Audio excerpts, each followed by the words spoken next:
Suddenly it turned out, we have not yet met everyone in the family. On the fourth or fifth visit, the geologists did not find the owner in the hut. The sisters answered evasively to their inquiries, "He will come soon." The old man came, but not alone. He appeared on the path accompanied by two men. In the hands of the road. The clothes are still the same. Patched sackcloth. Barefoot. Bearded.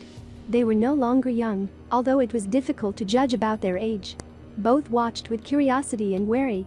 Undoubtedly, they already knew from the old man about the visits of people to the cache. They were already prepared for the meeting. Yet one could not resist the sight of the one that most aroused their curiosity. The one walking first turned to the other with an exclamation, "Dmitri, girl." "The girl is standing." The old man appealed to his companions and presented as his sons. "This is the elder, Savin. And this is Dmitri, was born here." At this performance, the brothers stood with their eyes down, leaning on the road. It turned out that they lived in a family for some reason separately. 6 kilometers away, near the river, stood their hut with a vegetable garden and a cellar. It was the male branch of the settlement. Both taiga huts were connected by a trail, along which they walked here and there almost every day. Geologists also began to walk along the trail. Galina Piznanskaya, the friendliness was sincere, mutual. Yet we had no hope that the Hermits would agree to visit our base camp, located 15 kilometers down the river. Painfully often we heard the phrase, "We cannot do this." And what was our surprise when one day a whole detachment appeared at the tents. The old man himself is at the head, followed by the kids. Dmitri, Natalia, Agafia, Savin. An old man in a high cap made of musk deer camas, his sons. In hoods made of sackcloth. All 5 are dressed in sackcloth. Barefoot. In the hands of the road. On the shoulder straps are sacks of potatoes and pine nuts brought to our hotel. The conversation was general and lively. And they ate apart again. "We can't eat your food." They sat down at some distance under the cedar, untied the sacks, chewed potato bread, which looked blacker than the ground arabican, washed down with water from the tueski. Then they gnawed on the nuts. And for prayer. In the tent allocated for them, the guests tried for a long time, crumpled the cot with their palms. Dmitri, without undressing, lay down on the bed. Savin did not dare. He sat down next to the bed and so, sitting, slept. I later found out he adapted himself to sleep while sitting in the hut. The food is pleasing to God. The practical head of the family crumpled the edge of the tent in his hands for a long time, tried to stretch the canvas, and clicked his tongue, "Oh, strong, good," on trousers. There will be no wear. In September, when the snow was already on the char, it was time for the geologists to leave. They went to the taiga huts to say goodbye. "What if with us?" "The girl," Ba said half jokingly. "Settle down wherever you want, we will help to build a hut, you will start a vegetable garden." "No, we cannot." All 5 waved their hands. "We can't," the old man said firmly. The helicopter, flying away, made 2 circles over the mountain with a vegetable garden. 5 barefoot people were standing by the heap of dug potatoes, their heads up. They did not wave their hands, did not move. Only 1 out of 5 fell to his knees. Prayed.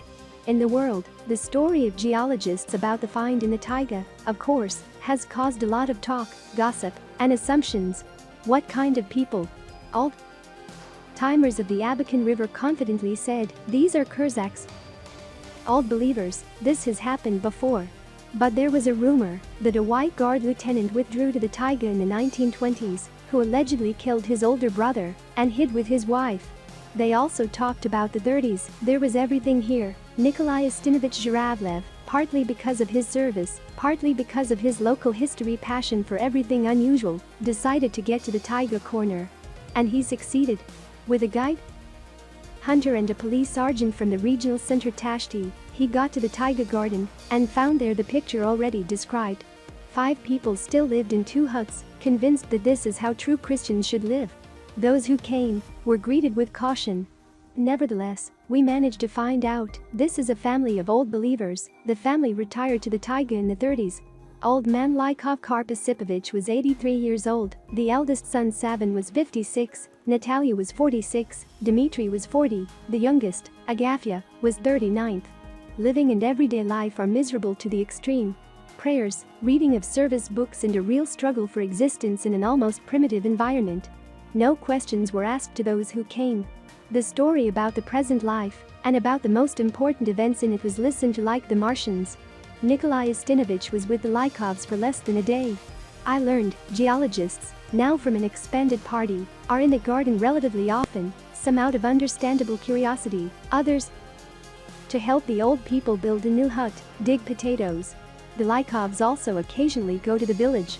They walk, as before, barefoot, but some of the gift has appeared in their clothes. The grandfather liked the felt hat with small brim, the daughters wear dark shawls. Savan and Dmitry replaced homespun trousers with ones made of tent fabric. Nikolai Ustinovich's story was interesting, but raised many questions to which the narrator did not have complete answers. The path of the Lykov family to the extreme point of distance from people was not entirely clear. It was interesting to see the traces of the split, about which so much was written in due time, using the example of specific lives. But more important for me than questions of religion was the question, how did you live? How could people survive, not in the tropics near bananas, but in the Siberian taiga with waste deep snow and frost for 30? Food, clothing, household equipment, fire, light in the home, maintaining a vegetable garden, fighting diseases, counting time. How was all this carried out and obtained? What effort and skill did it require? Was it attracted to people? And what is the view of the world around the younger Lykov, for whom the taiga was a maternity hospital? In what relationship were they with their father and mother, with each other? What did they know about the taiga and its inhabitants? As they imagined the worldly life, they knew, somewhere there is this life. They could have known about her at least from the flying planes. An important thing, there are gender issues, the instinct to continue life. How could a mother and father, who knew what love is, could deprive their children of this joy, given by life to all that exists in her? Finally, meeting people. For the youngest in the family, she was undoubtedly a shock. What did she bring the Lykovs? Joy, or, perhaps, regret that the secret of their life was revealed. There were many other disturbingly incomprehensible features of the lost life. I ask you to share these videos in your social networks, using the buttons under the video and subscribe to the channel. I ask you to go and watch other videos about Agafia Lykova, which you now see on the screen in the end screensavers.